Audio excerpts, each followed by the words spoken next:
Welcome back to your ultimate pit stop, Piston Pundit. Over just a few months, tariffs were framed not merely as economic tools, but as levers powerful enough to reshape geopolitics, halt conflicts, and force compliance from entire regions.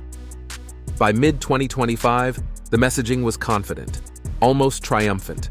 Yet as the year wound down and 2026 approached, that confidence began to crack.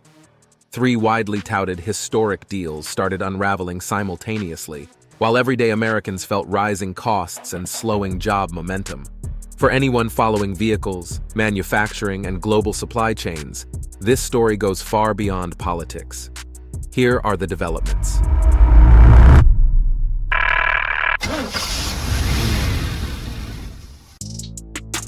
Tariffs as power plays. Why pressure starts breaking systems. Trump's tariff doctrine has always relied on two synchronized pistons. One drives domestic optics, tariffs as visible proof of strength, protectionism framed as loyalty to American labor, and pressure on companies to invest stateside. The second piston powers foreign policy, using tariffs as leverage to influence other nations on trade terms, borders, resources, and even security decisions. The mechanical problem is simple. Leverage only functions when compliance is cheaper than resistance. Many of the agreements promoted as victories were rushed, loosely defined, and built on pressure rather than durable alignment. That makes them structurally weak.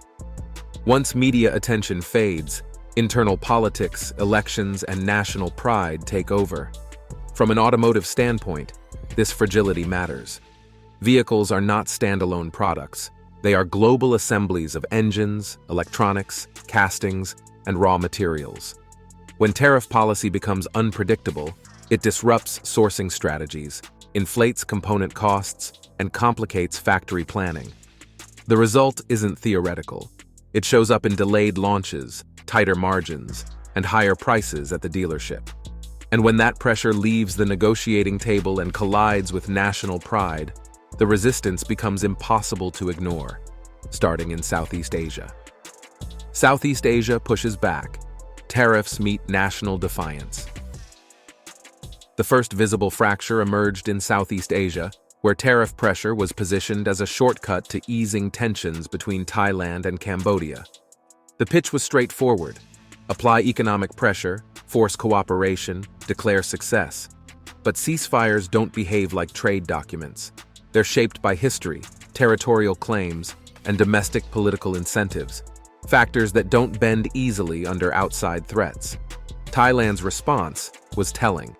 Officials publicly rejected the notion that tariffs could dictate security outcomes and criticized the idea of tying trade penalties to a border dispute. That stance played well domestically, where appearing to bow to external pressure carries political risk. Add election pressures, rising nationalism, and a military establishment that often commands public trust, and resistance becomes a strategic choice. For the auto industry, the stakes are real. Thailand is a critical manufacturing hub, often called the Detroit of Asia. Geopolitical tension combined with tariff uncertainty rattles logistics routes, supplier confidence, and currency stability. For automakers planning years ahead, that kind of volatility is far more damaging than any single tariff headline. Before we go further, do us a favor. Smash that like button and subscribe to Piston Pundit. It helps us reach more auto enthusiasts who care about how global politics actually hits the garage. Now, Thailand isn't alone in pushing back. When tariffs clash with sovereignty, Indonesia shows how fragile these deals can become. Indonesia's deal wobbles, sovereignty collides with EV supply chains. The second unraveling centers on the US-Indonesia Framework Agreement that was promoted as a major trade breakthrough. Announced with fanfare, it promised reduced barriers for US goods in exchange for scaled-back tariff threats. But as 2025 closed, US officials accused Indonesia of backtracking, prompting last-minute talks to salvage the deal. The core issue was sovereignty, binding commitments that Jakarta viewed as overreach rather than partnership. When agreements are forged under tariff pressure, acceptance is often temporary. Governments may agree to blunt immediate economic pain, then renegotiate once political and market pressure eases. That's standard bargaining behavior, not betrayal.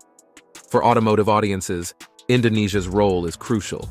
The country sits at the heart of the EV supply chain, particularly for nickel and battery materials. Negotiations touching export controls, local content rules, and industrial policy aren't just about tariffs. They're about who controls the future of electrified manufacturing. Uncertainty here directly affects investment timelines, sourcing decisions, and long-term vehicle pricing stability. And when trade instability spills into regions defined by conflict, the risks escalate far beyond contracts and commodities. Peace deals without teeth. Conflict spills into supply chains.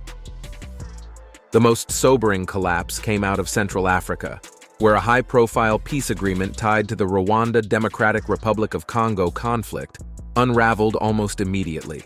The deal was framed as a diplomatic breakthrough, yet violence quickly resumed, with reports of armed groups moving into strategic territory and both sides accusing each other of violations.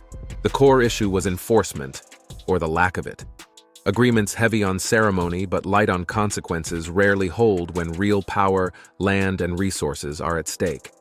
From an automotive perspective, this region matters more than many realize.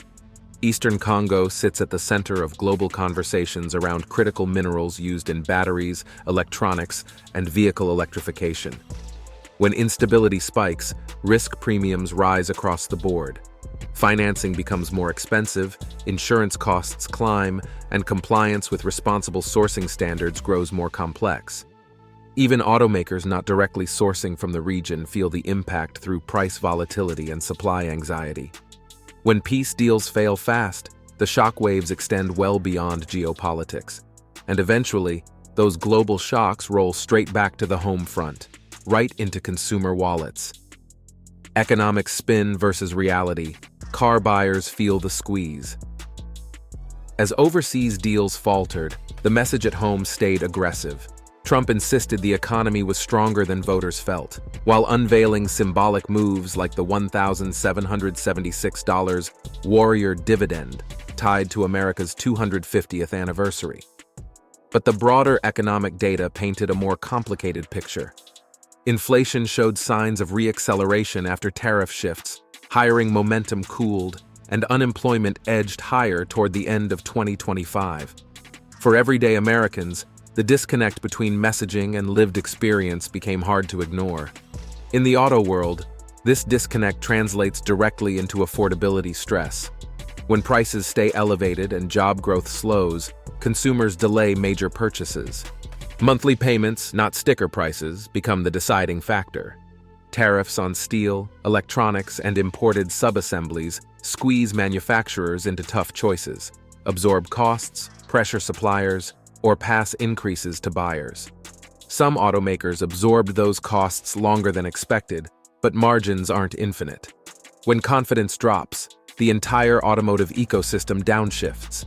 Inventory planning, incentives, leasing, and production schedules all feel the hesitation. Which brings us to the final judgment, when rhetoric meets real-world mechanics. Verdict: when tariff hype fails the road test.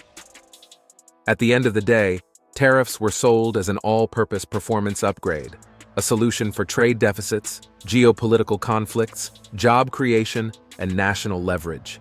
But in real time, three widely promoted wins unraveled together, while domestic indicators flashed mixed signals. Anyone who understands cars knows the lesson here. Marketing can't override mechanics. You can't tune your way past physics, and you can't podium talk your way past supply chain reality. The auto industry thrives on predictability. Factories plan years ahead, suppliers lock contracts long-term, and buyers commit only when tomorrow feels stable. Aggressive tariff strategies may grab headlines, but volatility is the one thing the automotive world can't ignore. As we head deeper into 2026, the real question isn't whether tariffs generate attention, it's whether they survive the road test once the cameras are gone and the costs start showing up on balance sheets. Now we want to hear from you. Do tariffs actually strengthen the auto industry, or do they introduce more risk than reward? Should critical mineral supply chains be insulated from political pressure or tightly controlled? How much does economic uncertainty affect your vehicle buying decisions? Drop your thoughts and experiences in the comments below. If you want more breakdowns like this, make sure to subscribe to Piston Pundit so you don't miss our next vehicle updates and upcoming videos. Thanks for watching, and check out more videos on your screen. There's plenty more to explore.